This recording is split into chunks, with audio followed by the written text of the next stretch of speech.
I have had so much imposter syndrome over the past, I think, my entire career. I don't think I've ever really overcome it, but I think the reason why it arises is that we have an image in our mind of the ideal path to get to the place that we currently are at or are about to enter, like an arena, right? You step into an arena, you're fighting a battle, it's a new thing, whatever it is. You're taking a test, you're getting a degree, right? You are trying to find a new job, you are starting your own business. So it's an arena. And to step into the arena, we have this idea of like, well, if I had taken this ideal path, then I would be deserving of stepping into this arena right now. So that's step one, is identify the ideal path that you think you should have taken to get here right now. You think there's some ideal, someone else has the thing, they have the degree, they have the experience, they have the whatever that I don't have. They get to be here, and I really am an imposter. So the first one is identify the ideal path. The second one, and here's the thing, is being here now in the arena you are currently in is a result of the actual path you took. You didn't just appear here in this new moment.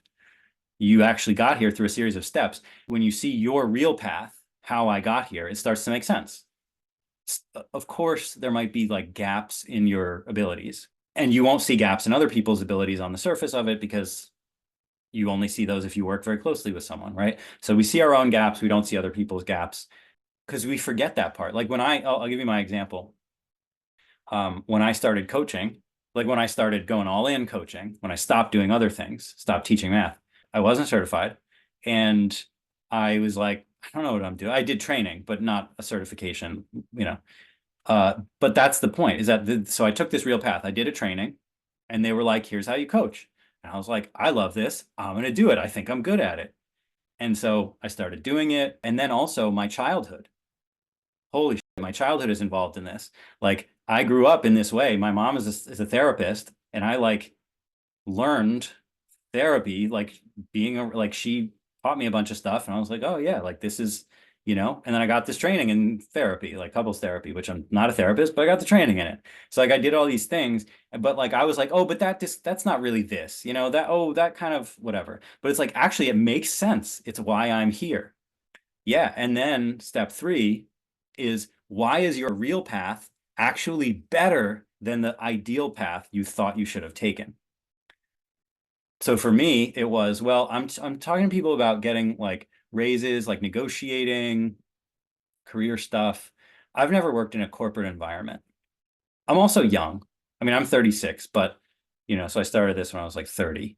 There are all these things for sure working against me, and my big thing was, oh, I haven't had a corporate job.